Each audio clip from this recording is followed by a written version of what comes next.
Recebendo agora o meu amigo James Onig, posicionado aqui para conversar conosco, falar um pouquinho da situação internacional desse mundo tão conflagrado. A gente estava falando aqui da questão do aquecimento, que é um tema que, enfim, é um tema que já se tornou político, da diplomacia, já está estabelecido. Não podemos ignorar mais a questão do aquecimento global, né, das questões do clima. Agora, antes de até a gente pincelar um pouco a questão do clima, meu querido James Onig, seja bem-vindo aqui, uma satisfação te receber, feliz 24 para você, para toda a sua família. E o que está acontecendo no Equador, rapaz? Vamos lá, vamos começar com essa bomba aí, que é uma coisa que me assustou muito. Me parece que a América do Sul está num momento bastante perigoso, né? Para dizer o mínimo. James Onig, aqui no 11 News. Conde, bom dia, muito obrigado pelo convite mais uma vez. É uma alegria enorme, um grande ano de 2024 para você, para sua família e para todos que estão nos assistindo. Conde, realmente é preocupante o que está acontecendo no Equador. É um processo de desestruturação do aparelho do Estado que está muito ligado a questões socioeconômicas não solucionadas durante décadas. E existem dois vertentes que podem ser consideradas. Eu vou começar rapidamente uma vertente histórica e depois eu vou cair na conjuntura atual. Na vertente histórica, a questão das milícias e do armamentismo na América Latina remonta à questão dos contras na Nicarágua, onde armas foram despejadas pelo Departamento de Estado americano, pela CIA, dentro da América Central, para combater o governo sandinista socialista da Nicarágua. De lá começa uma disseminação enorme de armas por toda a América Latina. Também nós devemos lembrar a guerra às drogas, controlada pelo governo dos Estados Unidos, em especial com o Plano Colômbia, que trouxe para dentro da Colômbia um certo armamentismo gigantesco, que acabou disseminando um combate interno, onde milícias paramilitares, grupos paramilitares, também lutavam contra o narcotráfico e também contra as Farc. Então você tem esses dois eventos históricos que explicam um pouco a questão armamentista do jeito que está sendo colocada hoje no Equador. No caso do Equador, Conde, a situação migrou mais recentemente para um descontrole em função do que aconteceu na Colômbia. A Colômbia passou a ser muito mais monitorada. Então, os cartéis que controlavam a Colômbia também criaram um ponto B, um plano B, que é o Equador. E esses cartéis, Conde, não são somente cartéis colombianos, também são cartéis mexicanos. Então, o Equador está sendo palco de uma disputa entre cartéis e esses contra o governo. E isso acabou gerando esta gigantesca crise que nós estamos assistindo e que pode sim levar a soluções drásticas. Infelizmente, Noboa escolheu o caminho mais radical, né, de estabelecer esse momento difícil que o país está passando. Ele declarou estado de exceção, né? Estado de exceção, e isso pode gerar problemas políticos lá para frente, né, Conde? É uma situação que eu poderia dizer a você, assusta sim, assusta toda a América do Sul. Conhecendo, meu querido James Onig, a América do Sul e esses caudilhos que existem por aqui, para usar um termo bastante antigo, né, de caudilho, que existe uma... Parece que eles são ali no Equador, Colômbia agora tem um governo democrático, mas a gente vê o Peru também em crise, nós vemos a Argentina numa situação sui generis, absolutamente singular, que eu quero também trazer com você aqui daqui a pouco, mas me cheira golpe, me cheira assim, de cima para baixo, entendeu? O que é, que banda toca o Noboa, Daniel Noboa, que é o presidente do Chile, que é filho de um cidadão político que foi candidato 5 vezes a presidente do Chile, perdeu, e que me parece que é o homem mais rico do Equador. Sim. Disseca um pouco essa imagem desse presidente equatoriano, que é muito jovem, acho que nem 40 anos ele tem. Isso, ele é muito jovem, Conde. Ele descende de uma linhagem enorme de candidatos à presidência. Seus tios também, tios-avós, estiveram em disputas políticas, tanto regionais quanto nacionais no Equador. E a família Noboa é, sim, uma das maiores controladoras de recursos dentro do Equador. É uma família exportadora, né, da área do setor primário e que também tem braços no setor financeiro. E os Noboa cresceram também dentro da política.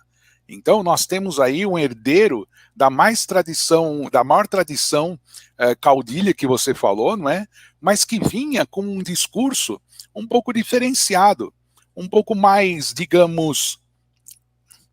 Não, só lembrar, desculpa, o discurso, você vai falar do discurso dele, mas ele venceu a eleição em cima de uma candidata que era de esquerda e que nós tivemos problemas gravíssimos no processo eleitoral. Teve morte de um candidato, se não me engano, né? E essa candidata que perdeu para o Noboa estava liderando antes daquele processo. Desculpa, só para deixar marcado. Não, você foi certeiro, Conde. O que acontece é o seguinte: na medida que os Noboa voltam à política pela porta da frente, ou seja, tentando mais uma vez interferir nas eleições no sentido de apresentar uma candidatura, eles trazem junto com ele essa nova classe média urbana. E essa nova classe média urbana equatoriana, Conde, ela é muito contaminada pelo discurso da segurança. E isso que você estava falando é realmente o que mexe hoje com a América do Sul. A questão da segurança. A segurança, os grupos de milícia, os bandidos, os traficantes, todos esses grupos estão sendo colocados como grupos que deixam a sociedade em risco. E isso pode ser instrumentalizado pelos governantes. Os governantes podem instrumentalizar isso. E olha, Conde, eu digo mais. Se você pegar a questão da segurança, existe uma coincidência um tanto quanto trágica nisso. El Salvador, que também seguiu esse caminho, né, a questão da segurança, leis absolutamente de exceção para combater as milícias, narcotráfico e vamos dizer assim, a bandidagem em geral, veio junto uma dolarização. Se você pegar a Argentina, que agora Milei com esse discurso também radical, etc., também coloca a dolarização. E a gente não pode esquecer que o Equador já está dolarizado. O que eu quero dizer com isso, Conde? Esses processos socioeconômicos neoliberais não deram resultado. Não deram resultado. Só levaram a soluções extremistas, soluções que dificultavam cada vez mais a ação do Estado, sem levar em conta processos internos do Departamento de Segurança equatoriano que foram privatizados. A administração de cadeias, compra e venda de armas, tudo isso no Equador é todo controlado por setores privados. Então, Conde, a situação evoluiu para um descontrole total porque o Estado neoliberal lavou as mãos na hora que devia intervir com máxima e forte atuação. É isso que a gente não pode esquecer, é isso que a gente não pode deixar de mencionar para quem está nos assistindo, que a doutrina neoliberal, instalada nesses países da América Latina, ela trouxe junto com ela um Estado mais permeável, e ao trazer esse Estado mais permeável, trouxe junto privatizações e interesses de grupos privados. Eu acho que você está falando uma coisa que é muito importante, inclusive para o governo Lula e para a própria diplomacia brasileira ponderar sobre isso. Quer dizer, o neoliberalismo trouxe para quase que um abandono do Estado, né? Exato. As pessoas querem o Estado mínimo, né? Exato. A não ser quando você tem prejuízos aí de quebra de bancos, aí eles querem a ajuda do Estado. Exato. Mas no default, né, no padrão aí da continuidade da nossa economia, eles querem o Estado mínimo. E aí você vai degradando todo o tecido social na América do Sul, quase que um laboratório a céu aberto, nesse momento, com algumas figuras emblemáticas ali. Deixa eu trazer comentários aqui do nosso público. Fabiano Binha está dizendo o seguinte: Equador mostrando o que seria Jair reeleito, milícias e gangues no comando. Aliás, quando eu vi o que aconteceu no Equador, eu imaginei e associei aos bastidores do 8 de janeiro no Brasil, quer dizer, eu entendi, observando todos esses bastidores, que o governo brasileiro foi muito feliz e foi muito competente em driblar, né, essa tentativa de golpe. Poderia ter, se não fosse competente, nós poderíamos estar numa situação não idêntica ao Equador, mas similar, né, o Nig? Você quer falar um pouco sobre isso? Claro, Conde. É tão importante uma fala como essa. A gente precisa entender, usando um jargão mais simples para as amigas e os amigos que estão nos assistindo, do que a gente se livrou, do que nós conseguimos nos livrar. Porque certeza de que a partir do Rio de Janeiro a gente pode ter uma ideia do que o Brasil pode se transformar. Já em outras capitais isso vem acontecendo. A gente precisa ficar ligado nos grandes centros urbanos. Esse processo que querem instalar no Brasil através das milícias, ou seja, da privatização, não é nem a palavra correta, mas permitir que facções armadas controlem territórios, sempre lembrando, Conde, que a palavra território significa poder.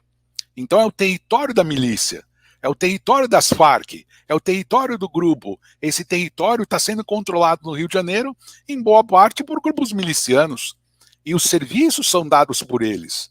Então nós temos que estar atentos a isso, buscar a partir do Rio de Janeiro referências importantes para nós aprofundarmos o sistema de segurança e não trazer isso para o centro da discussão, apesar de fazer parte de uma agenda importante, como se fosse um processo de desestabilização. O que aconteceu no Equador é que, junto com programas de TV, aliás, não é à toa que eles invadiram, grupos armados invadiram um canal de TV, junto com programas de rádio, junto com coisas espetaculosas, né? Esse tipo de a gente sabe do que a gente está falando, né, Conde? Esse tipo de situação que degrada um pouco a vida humana nas telas. Esse tipo de situação só piora a situação entre aqueles que, vamos dizer assim, deveriam cuidar um pouco mais da vida segura do país. Nós estamos caminhando realmente para um processo de desestabilização. Você está me lembrando que existe a dimensão aí das redes sociais, inclusive, que o próprio Alexandre de Moraes destacou no discurso que ele fez no ato em lembrança ao 8 de janeiro. Agora, o que não podemos... Enfim, a gente tem aqui proliferação, discurso de ódio, de fake news, mas não podemos esquecer que as mídias convencionais também requerem uma atenção especial, porque promovem, por exemplo, agora já reiniciou aqui aquele programa reality show da maior emissora brasileira, de maior faturamento, né? E já, por exemplo, estabeleceu ali uma dimensão capacitista, sendo que um participante, né, que usa prótese já foi humilhado, devidamente humilhado ali numa das provas, e isso se tornou aí, tá nos trending topics do Twitter. Deixa eu trazer mais um comentário, o Maurício Rorato, Equador, novo modelo de golpe. Luiz Rogal, eucalipto está acabando com o cerrado. Sim. Nossa conversa aqui com a Luciana Gatti, isso é um fato, a gente sabe disso também. Ieda Nascimento, tem um pedacinho de quintal aqui, coloquei plantas, mas vou colocar umas palmeiras, daquelas que parecem coqueiro. Muito bom, Ieda Nascimento. Tem que plantar, né? Como a Luciana falou, plantar árvores e trazer... e tentar consumir menos, né, o James, mesmo que isso seja quebrar o hábito, né? Esse hábito que nós temos, assim, que é predatório, né, de consumir tudo o máximo possível, a gente quer quebrar um pouco isso aqui. Vamos falar um pouco da Argentina, que é algo que aflige também as nossas observações. Qual o balanço que você faz do Milei? Ele fez o pacotaço, os sindicatos gritaram, sindicatos na Argentina são fortes, acho que mais que no Brasil.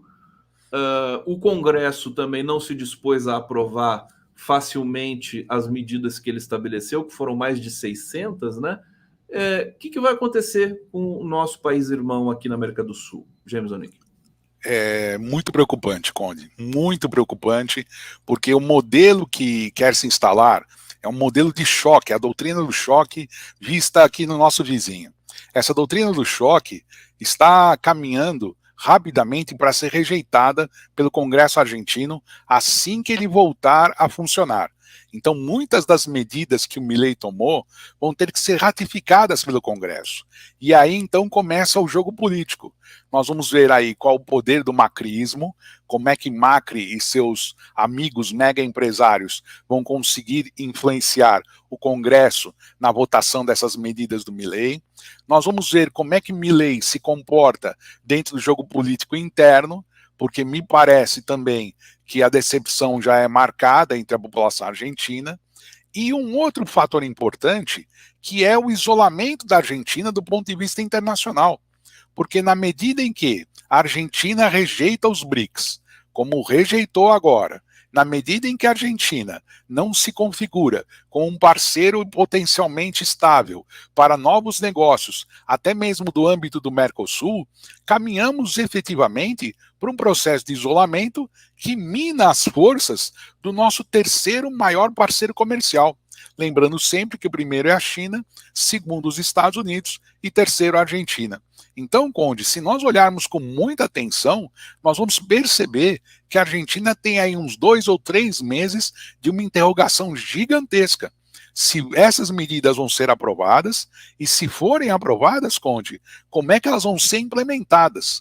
Então, sem querer fazer prognósticos ou qualquer tipo de previsão, né, eu acredito que existe sim uma grande possibilidade da Argentina estar indo para o que nós chamamos popularmente de sinuca de bico, Conde. Sinuca de... Pensei que você ia tascar um termo em inglês aqui, não. Geopolítico. Sinuca de bico. Sinuca de bico. Gostei. Essa linguagem que a gente realmente entende muito mais facilmente. Agora, impressiona, né, a extravagância, né, do Milei e a classe política. Agora, a classe política argentina, ela perdeu um pouco, digamos, parte, pelo menos, da legitimidade de resistir a um discurso tão estabanado como esse do Milei. Não dá nem para classificar direito, porque a esquerda fez um péssimo governo com o Alberto Fernandes, né? Quer dizer, fica difícil, né? Com brigas internas ainda ali do peronismo, né? É uma coisa que a Argentina vai precisar se reinventar, né? Eu fico pensando, quer dizer, como é que o peronismo vai se colocar de novo na cena política se eles fracassaram também economicamente? A Argentina vem de fracasso em fracasso econômico, né? Gente. Principalmente século XXI, né, Conde? Começa o século XXI com o Curralito. Né? Praticamente eles asfixiam a economia argentina. Depois a armadilha do FMI. Ou seja, a FMI continuou dando dinheiro para a Argentina, colocando a forca, apertando o nó e depois pedindo para que a Argentina não gaste na área social. Como não vai gastar na área social, Conde? Quase 50% da Argentina, da população argentina, vive na linha da pobreza ou abaixo dela. O que é um caos gigantesco para um país que já foi, vamos dizer assim, admirado. Foi a economia mais importante da América Latina. Perfeito. Então, precisamos realmente olhar para isso com uma situação cada vez mais difícil de ser administrada e muito em cima do que você falou, Conde, a parte da elite argentina, não só a política, mas a econômica, lavando as mãos em relação aos problemas centrais da população argentina. O processo de desindustrialização que se seguiu na época do Alfonsín, acompanhou vários países do mundo. Nós sabemos que plantas industriais foram levadas diretamente para a China, para a Ásia, e isso realmente aconteceu. Vamos dizer que esse é um fato estrutural do capitalismo.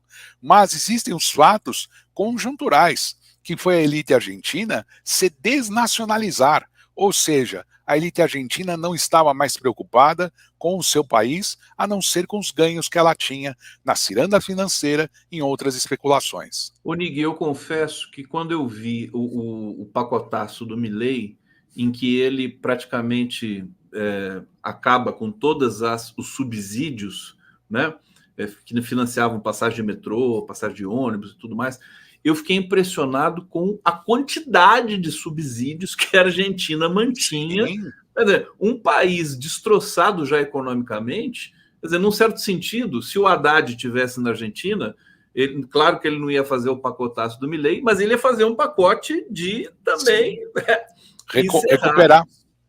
Né?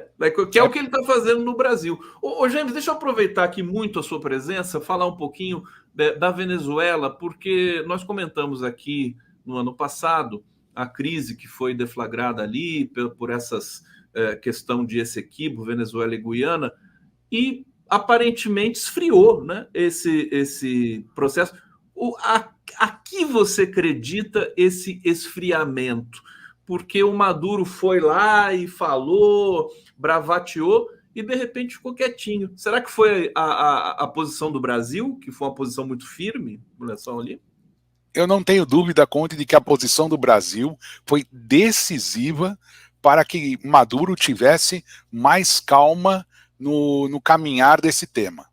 Porque, Conde, ele trazendo aquela tensão num momento que tem, né, Gaza, Ucrânia, problemas na África, que estão começando a pipocar, agora a inserção dos iemenitas dentro dessa luta do povo de Gaza.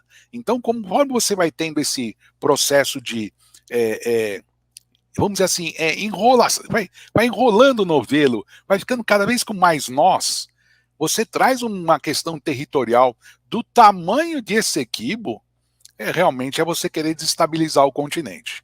Que timing, então, né? Que hora, né? Que hora. Eles têm legitimidade nas suas reivindicações. A gente averiguando ao longo da história, nós sabemos que a comissão de arbitragem, lá no começo do século XX, foi muito mal direcionada.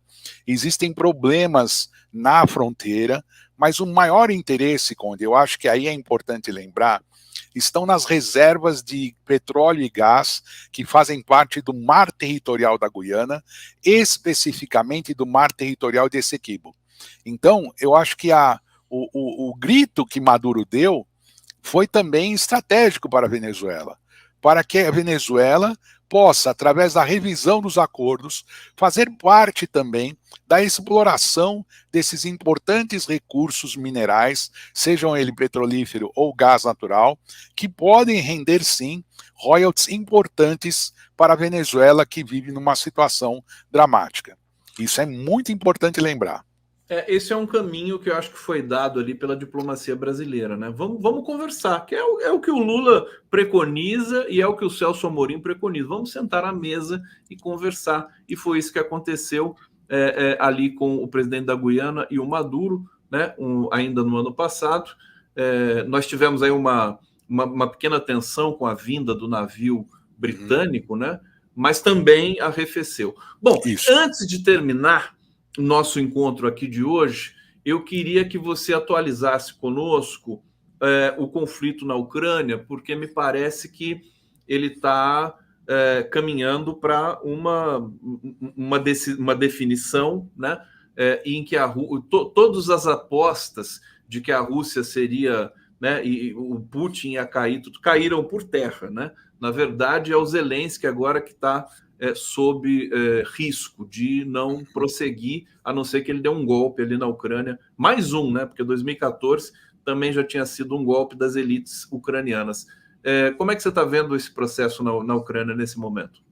Conde, é também um momento diferenciado dentro das relações internacionais.